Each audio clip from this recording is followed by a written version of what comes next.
서울 인천공항에 도착한 순간부터 뭔가 달랐다. 택시 기사가 내 휴대폰을 보더니 말했다. 요즘 소액 결제 조심하세요. 중국 사람들이 우리 통신망 해킹해서 돈 빼간다더라고요. 런던 본사에서는 한국의 사이버 범죄 동향을 간단히 다뤄달라는 정도의 가벼운 요청이었다.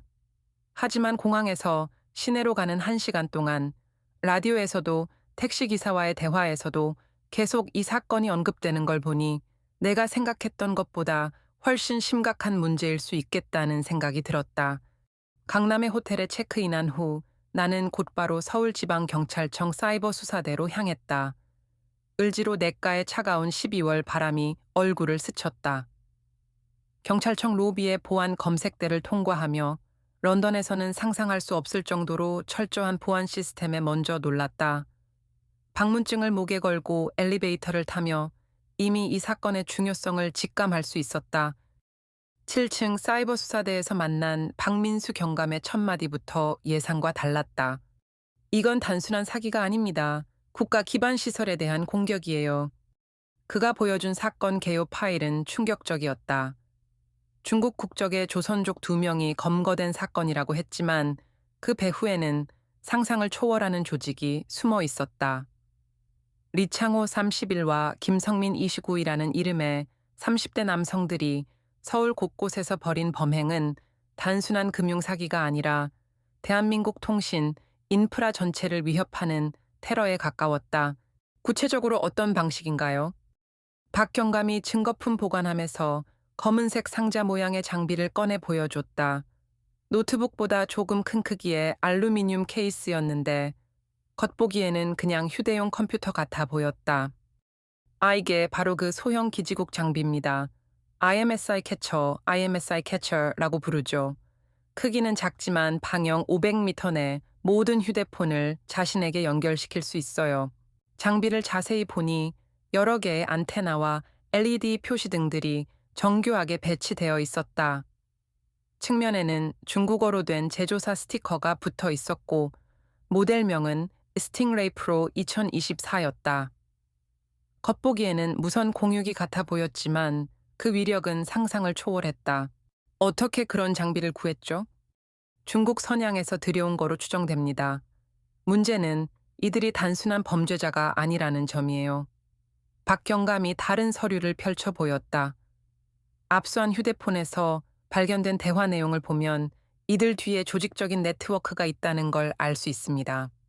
컴퓨터 화면에는 위챗 메신저 대화 내용이 번역되어 나타나 있었다.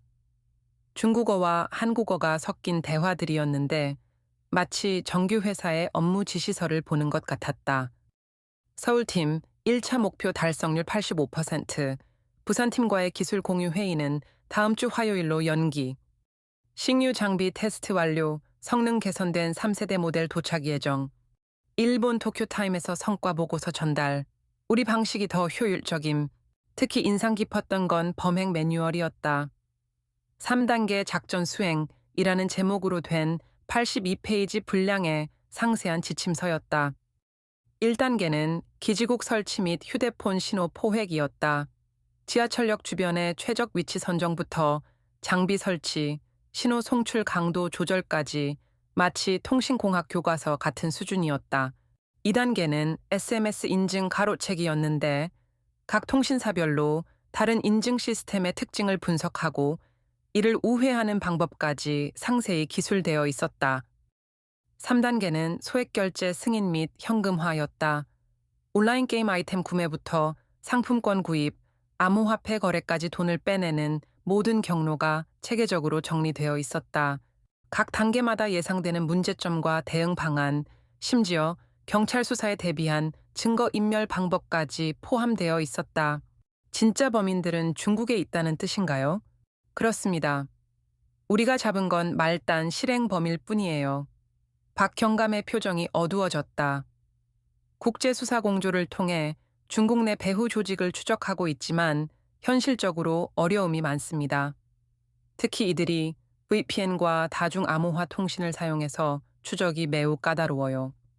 그는 또 다른 파일을 열어 보였다.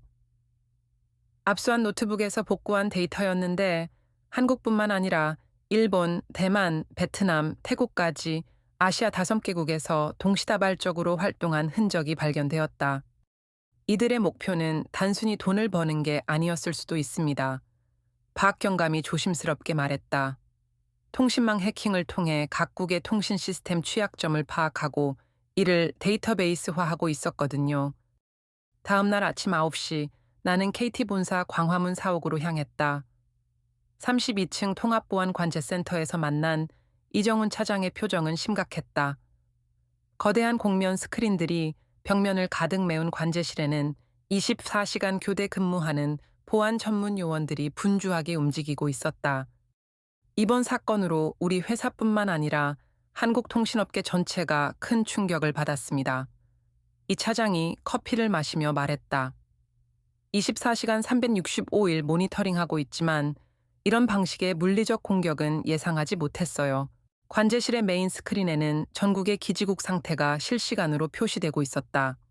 서울만 해도 447개의 기지국이 초록색 점으로 반짝이고 있었다. 소형 기지국 장비라는 게 정확히 어떤 원리인가요? 이 차장이 터치스크린 화이트보드에 그림을 그리며 설명했다. 정상적인 상황에서는 휴대폰이 우리 정식 기지국과 연결됩니다.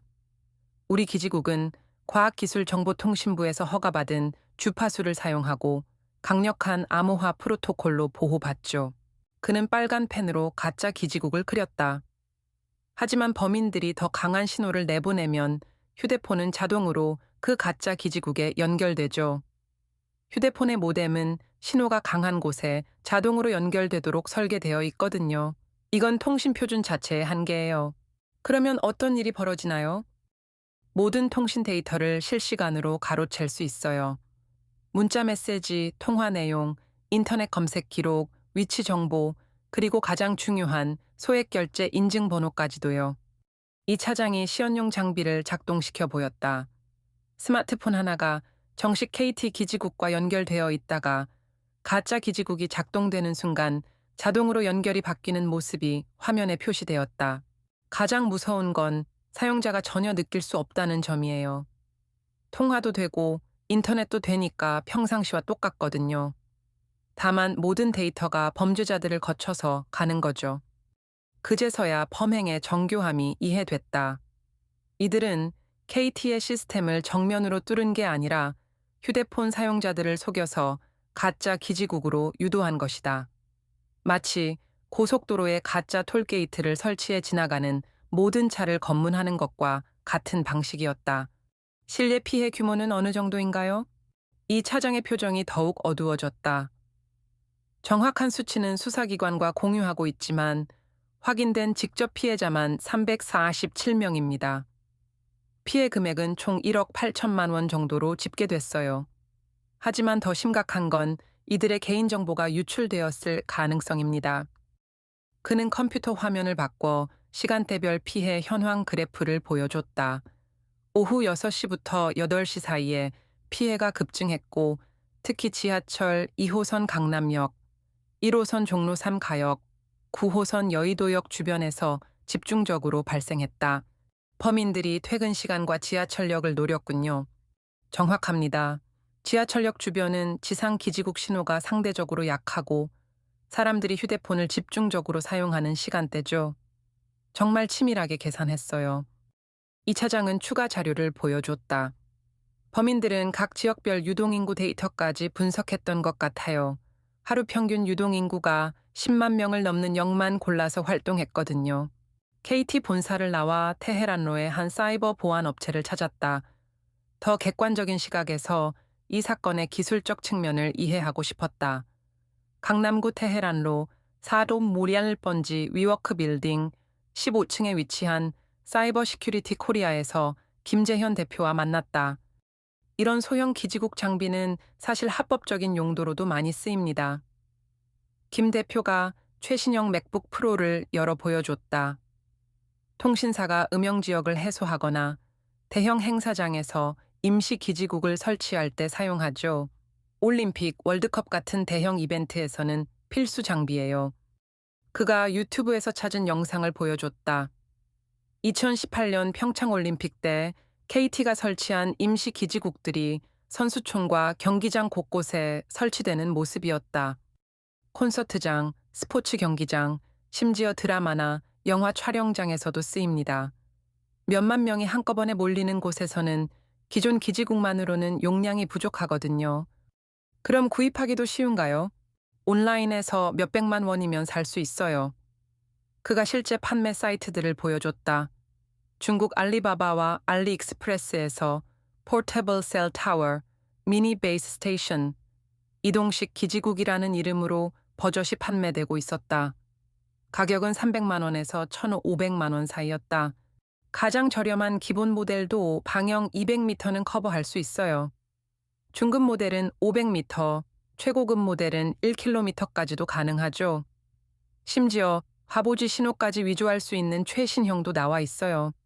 김 대표는 화면을 바꿔 해외 사례들을 보여줬다. 작년 한 해 동안 유럽에서만 이런 장비를 이용한 사이버 범죄가 43건 발생했어요. 프랑스 파리에서는 관광객들을 노린 대규모 사기 사건이 있었고, 독일 베를린에서는 은행 계좌 정보를 빼내려는 시도가 있었죠. 미국에서는 FBI가 스팅레이 장비를 수사에 사용한다고 공개적으로 인정했어요. 하지만 민간인이 악용하는 사례도 급증하고 있어서 큰 문제가 되고 있습니다. 김 대표는 더 심각한 우려를 표했다. 기술 자체는 중성적이에요. 칼이 요리에도 쓰이고 범죄에도 쓰이는 것처럼요. 하지만 악의적인 목적으로 사용되는 순간 국가 전체의 통신 인프라가 위험에 빠질 수 있습니다. 그는 최근 개발된 탐지 장비의 시제품도 보여줬다. 태블릿 크기의 검은색 장치였는데 주변의 모든 기지국 신호를 실시간으로 분석할 수 있었다. 이 장비는 정상적인 통신사 기지국과 불법 기지국을 구분할 수 있습니다. 신호 패턴, 송출 전력, 암호화 방식, 심지어 안테나의 물리적 특성까지도 분석해서 수상한 기지국을 찾아내죠. 실제 화면을 보니 놀라웠다. 주변의 KT, SKT, LGU 플러스 기지국들이 각각 파란색, 빨간색, 초록색으로 표시되었고 신호 강도와 연결 상태가 실시간으로 업데이트되고 있었다. 다음 날 나는 다시 서울지방경찰청을 찾았다. 사이버 수사대에 추가 수사 결과를 확인하고 싶었다. 박민수 경감은 더 상세한 분석 자료를 공개해줬다. 범인들의 활동 일지를 완전히 복구했습니다. 그가 75인치 대형 스크린에 서울 위성 지도를 띄워 보였다. 빨간 점들이 서울 곳곳에 찍혀 있었는데 마치 전염병 확산 지도를 보는 것 같았다. 총 28일 동안 서울 시내 15개 지점에서 활동했습니다. 강남역에서 시작해서 홍대 입구역, 명동역, 여의도역, 종로 상가역, 잠실역까지 하루 유동인구가 5만 명을 넘는 지하철역들을 체계적으로 돌아다녔어요. 각 지점마다 정확한 날짜와 시간, 피해자 수가 상세히 기록되어 있었다. 강남역에서만 3일 동안 157명이 피해를 당했다. 홍대 입구역에서는 89명, 명동역에서는 156명이었다. 한 달 동안 마치 정규 직장인처럼 규칙적으로 출근해서 범행을 저질렀습니다. 오전 9시에 숙소에서 출발해서 오후 6시부터 8시까지 집중적으로 활동하고 밤 10시경 철수하는 패턴을 반복했어요. 박경감이 또 다른 파일을 열어 보였다. 압수한 휴대폰에서 복구한 위챗 대화 내용입니다. 중국 선양시에 있는 조직과의 실시간 소통 기록이에요. 대화 내용은 충격적이었다. 마치 다국적 기업의 주간 업무 보고서를 보는 것 같았다. 서울팀 3주차 성과, 목표 대비 112% 달성. 도쿄팀서 신기술 공유 요청, 우리 방식이 더 효율적이라고 함. 타이페이팀 장비 고장으로 지원 요청, 예비 장비 2세트 발송 예정. 부산팀과 합류하여 KTX역 대상 작전 검토 중. 베트남 호치민팀 합류 확정, 다음 달부터 5개국 동시 작전 가능. 더욱 놀라운 건 이들의 기술 수준이었다. 각 나라별 통신사의 보안 시스템 분석 보고서, 새로운 해킹 기법에 대한 연구 자료, 심지어 5G 네트워크 공격 방법까지 연구하고 있었다. 이들은 단순한 범죄 조직이 아니라 사이버 보안 전문 집단 수준이었어요. 박경감이 말했다. 컴퓨터 공학 박사급 인력들이 참여하고 있는 것 같고 각국의 통신 법규와 기술 표준까지 정확히 파악하고 있었습니다. 그런데 이때 뜻밖의 소식이 들려왔다. 국제수사협력과 김상훈 과장이 급히 들어와 브리핑했다. 중국 공안부에서 연락이 왔습니다. 선양시에 있는 배후 조직의 본부를 어젯밤 급습했다고 합니다. 정말요? 어떤 결과가 있었나요? 조직원 12명을 검거했고 컴퓨터 73대와 각종 통신 장비 15세트를 압수했습니다. 한국뿐만 아니라 일본, 대만, 베트남, 태국에서 활동한 증거들을 대량으로 확보했어요. 하지만 김 과장의 표정은 전혀 밝지 않았다. 문제는 핵심 인물 3명이 이미 도주한 상태라는 점입니다. 그리고 압수된 자료를 분석해보니 이건 정말 상상을 초월하는 거대한 네트워크였어요. 그가 보여준 중국 공안부 제공 자료는 충격적이었다. 아시아 태평양 통신망 침투 프로젝트라는 이름의 체계적인 범죄 계획이 존재했다. 각 나라별로 팀을 구성하고 기술을 공유하며 수익을 분배하는 완전한 기업 형태의 조직이었다. 2024년 전체 목표 수익이 500억 원으로 설정되어 있었고 한국에서의 활동은 전체 계획의 25% 정도에 불과했습니다. 일본이 40%, 대만이 20%, 베트남과 태국이 각각 10% 정도였어요. 그럼 다른 나라에서는 더 큰 피해가 있었다는 뜻인가요? 그렇습니다. 일본에서는 도쿄와 오사카에서만 총 3,847명이 피해를 당했고 피해 금액이 12억 엔에 달한다고 합니다. 대만 타이페이에서는 6주 동안 활동해서 1,200여 명이 피해를 당했어요. 김 과장은 더욱 심각한 정보를 공개했다. 이들의 최종 목표는 단순한 금전적 이익이 아니었을 가능성이 높습니다. 각국의 통신망 구조를 정밀 분석하고 보안 취약점을 데이터베이스화하고 있었거든요. 설마 국가 차원의 사이버 첩보 활동이었다는 건가요? 단정할 수는 없지만 그런 의혹을 배제할 수 없는 상황입니다. 중국 공안부도 이 조직의 배경에 대해서는 함구하고 있어요. 이제야 이 사건의 진짜 규모와 심각성이 드러났다. 한국에서 검거된 조선족 2명은 정말로 빙산의 일각이었던 것이다. 며칠 후 나는 한국정보보호산업협회를 방문했다. 이 사건이 한국의 사이버 보안 업계에 어떤 변화를 가져올지 궁금했다. 강남구 테헤란로 91번지 협회 사무실에서 박철민 회장과 만났다. 이번 사건 이후 소형 기지국 탐지 솔루션에 대한 문의가 하루에 50건씩 들어오고 있습니다. 박 회장이 아메리카노를 마시며 말했다. 통신 3사는 물론이고 은행, 카드사, 대형 쇼핑몰, 심지어 대학교와 관공서에서도 관심을 보이고 있어요. 그런 솔루션이 실제로 개발되었나요? 이미 5개 업체에서 개발을 완료했고 2곳은 상용화 단계에 있어요. 박 회장이 회의실 한쪽에 전시된 시제품들을 보여줬다. 가장 인상적인 건 가디언이라는 이름의 휴대용 탐지기였다. 스마트폰보다 조금 큰 크기였는데 주변 3km 내의 모든 기지국 신호를 실시간으로 모니터링할 수 있었다. 이 장비는 인공지능 알고리즘을 사용해서 정상적인 통신사 기지국과 불법 기지국을 99.7% 정확도로 구분할 수 있습니다. 박 회장이 실제 작동 모습을 시연해 보였다. 화면에는 주변의 KT, SKT, LG U+ 기지국들이 각각 다른 색깔로 표시되었고 신호 강도, 주파수 대역, 암호화 수준까지 실시간으로 분석되어 나타났다. 만약 불법 기지국이 나타나면 즉시 경보음이 울리고 해당 기지국의 위치까지 정확히 찾아낼 수 있어요.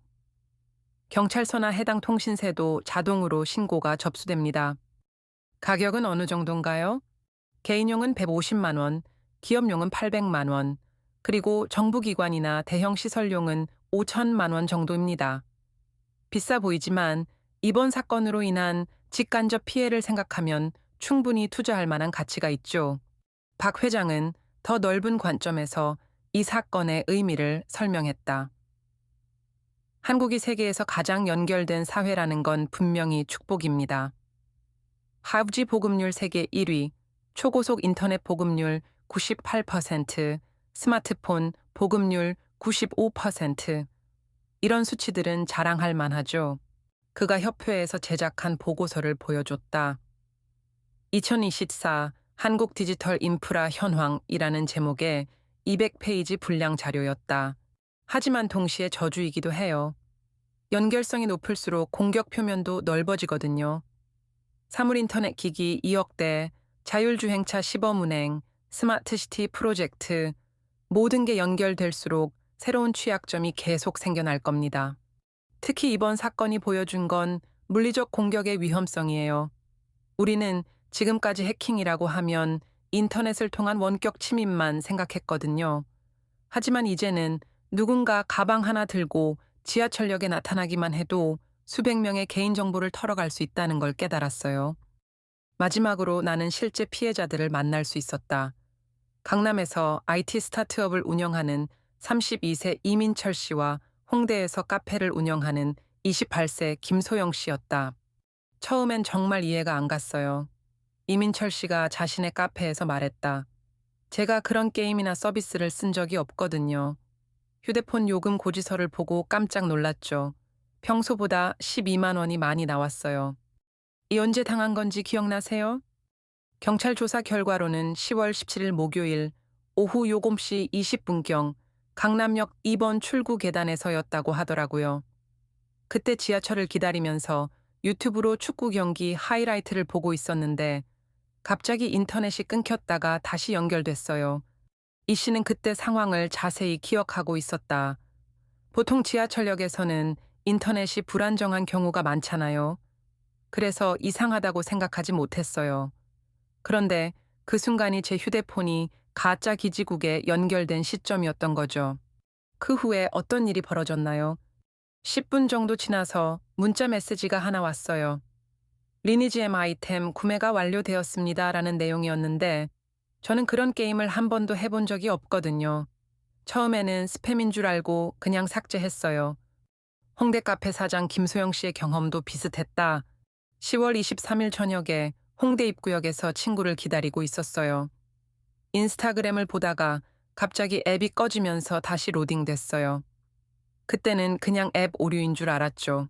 그런데 15분 뒤에 구글 플레이에서 게임 아이템을 구매했다는 알림이 와서 이상하다고 생각했어요. 제가 구매한 게 아니거든요. 김 씨는 더 심각한 피해를 당했다. 나중에 확인해보니 제 휴대폰 번호로 다른 쇼핑몰에서도 상품권을 구매한 기록이 있더라고요. 총 18만 원 정도 피해를 당했어요. 두 피해자 모두 공통적으로 지적한 것은 무력감이었다. 기술을 잘 안다고 생각했는데 이런 식으로 당할 줄은 몰랐어요. 이민철 씨가 말했다. 내 휴대폰이 가짜 기지국에 연결된 걸 알아챌 방법이 전혀 없었거든요. 지금은 지하철역에서 휴대폰 쓰는 것도 조심스러워요. 김소영 씨가 덧붙였다. 특히 사람이 많은 곳에서는 가급적 중요한 앱은 안 켜려고 해요. 하지만 두 사람 모두 한국 사회의 빠른 대응에 대해서는 긍정적으로 평가했다. KT에서 피해 금액을 전액 환불해줬고 경찰에서도 수시로 수사 진행 상황을 알려줬어요. 이 씨가 말했다. 외국이었다면 이렇게 빠르게 해결되지 않았을 것 같아요. 서울을 떠나는 마지막 날 저녁, 나는 한강공원 반포지구에서 야경을 바라보며 이번 취재를 정리했다. 강 건너편 강남의 마천루들이 형형색색으로 빛나고 있었다. LED로 장식된 롯데월드 타워와 63빌딩, 그리고 그 사이사이로 반짝이는 수많은 오피스 빌딩들. 이 아름다운 풍경 속에는 5G 기지국 수만 개가 24시간 쉬지 않고 신호를 보내고 있었다. 하지만 그 중에 언제 또 다른 보이지 않는 침입자가 숨어들지 아무도 알 수 없었다. KT 소액결제 해킹 사건은 표면적으로는 중국 국적 조선족 2명의 범죄였다. 하지만 한 달간의 심층 취재 결과 이는 국경을 넘나드는 거대한 사이버 범죄 네트워크의 일부였고 디지털 시대가 직면할 새로운 위협의 전조였다. 가장 인상 깊었던 건 한국 사회의 대응 속도와 체계성이었다. 사건 발생 후 불과 3주 만에 정부는 통신망 보안 강화 종합대책을 발표했고 과학기술정보통신부 주도로 민관합동 TF가 구성되었다. 통신 3사는 공동으로 소형 기지국 탐지 시스템 도입을 결정했고, 보안업체들은 관련 솔루션 개발에 박차를 가했다. 특히 놀라운 건 시민들의 반응이었다.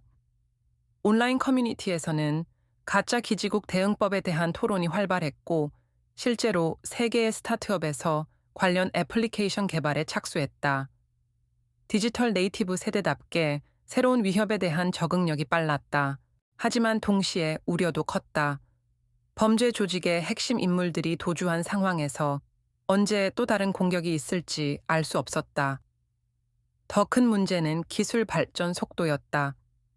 이번에는 4G LTE 네트워크가 표적이었지만 다음에는 5G나 6G가 될 수도 있었다. 인천공항으로 향하는 KTX 안에서 나는 창밖의 풍경을 바라보며 생각에 잠겼다. 논밭과 산들 사이로 지나가는 고속철도, 그리고 그 위를 따라 설치된 무수한 통신 안테나들. 한국의 압축 성장이 만들어낸 기적적인 인프라였다. 하지만 그 인프라가 새로운 위협에 얼마나 취약한지도 이번 사건을 통해 확인했다. 연결성이 높을수록, 편리함이 클수록 그만큼 위험도 함께 커진다는 디지털 시대의 딜레마였다. 공항에 도착해서 출국 수속을 밟는 동안 한 가지 깨달은 사실이 있었다. 이번 사건의 진짜 의미는 한국이 단순히 피해국이었다는 게 아니라 세계 최초로 이런 형태의 체계적인 사이버 공격을 경험하고 대응한 선행 사례라는 것이었다. 앞으로 전 세계가 유사한 위협에 직면했을 때 한국의 경험과 대응 방식이 중요한 참조점이 될 것이다. 실제로 취재 마지막 날 일본과 싱가포르의 사이버 보안 담당자들이 한국의 대응 사례를 벤치마킹하러 온다는 소식을 들었다. 런던으로 돌아가는 12시간 비행 동안 나는 기내에서 이번 취재의 의미를 되새겼다. 보이지 않는 침입자들과의 전쟁은 이제 막 시작되었다. 그리고 그 최전선에 한국이 서 있었다. 기술 발전이 인류에게 가져다주는 축복과 저주, 연결성이 주는 편리함과 위험성, 그리고 그 속에서 살아가야 하는 우리들의 선택. 이 복잡한 딜레마를 어떻게 해결할 것인가? 런던 히드로 공항에 도착한 후 일주일 뒤 나는 후속 보도를 위해 다시 관련 소식들을 찾아보았다. 놀랍게도 한국의 대응은 계속되고 있었다. KTB뿐만 아니라 SKT와 LG U+도 AI 기반 이상 신호 탐지 시스템을 도입했고, 한국인터넷진흥원 KISA에서는 국가통신망 보안 모니터링 센터 설립을 발표했다. 더욱 인상적이었던 것은 국제협력 체계였다. 한중일 3국 사이버 보안 협의체가 구성되었고, 아세안 10개국과도 정보 공유 체계가 논의되고 있었다. 한국이 피해국에서 이제는 대응 모델을 제시하는 선도국으로 역할을 바꿔가고 있었다. 한 달 후 박민수 경감으로부터 반가운 이메일을 받았다. 태국 방콕에서 도주 중이던 핵심 인물 한 명이 국제공조 수사를 통해 검거되었다는 소식이었다. 그리고 그의 휴대폰에서 새로운 단서들이 발견되어 추가 수사가 진행 중이라고 했다. 하지만 동시에 새로운 우려도 생겨났다. 필리핀 마닐라와 인도네시아 자카르타에서도 유사한 사건이 발생했고, 범죄자들은 이제 더욱 정교한 시교온지 시뮬레이터 장비까지 사용하기 시작했다는 정보였다. 기술과 범죄의 끝없는 경쟁, 그리고 그 속에서 안전과 편의를 동시에 추구해야 하는 현대인들의 딜레마. 이 문제에 대한 답을 찾는 여정은 이제 막 시작되었다. 하지만 한국에서 목격한 빠른 대응력, 시민사회의 높은 의식 수준, 그리고 정부와 민간의 효율적인 협력 체계가 있다면 인류는 이 새로운 형태의 위협을 충분히 극복할 수 있을 것이라는 희망을 품게 되었다. 결국 중요한 건 기술 그 자체가 아니라 그 기술을 어떻게 사용하고 관리하느냐의 문제였다. 그리고 그 해답을 찾아가는 과정에서 한국이 보여준 모델은 전 세계에 귀중한 교훈을 제공하고 있었다.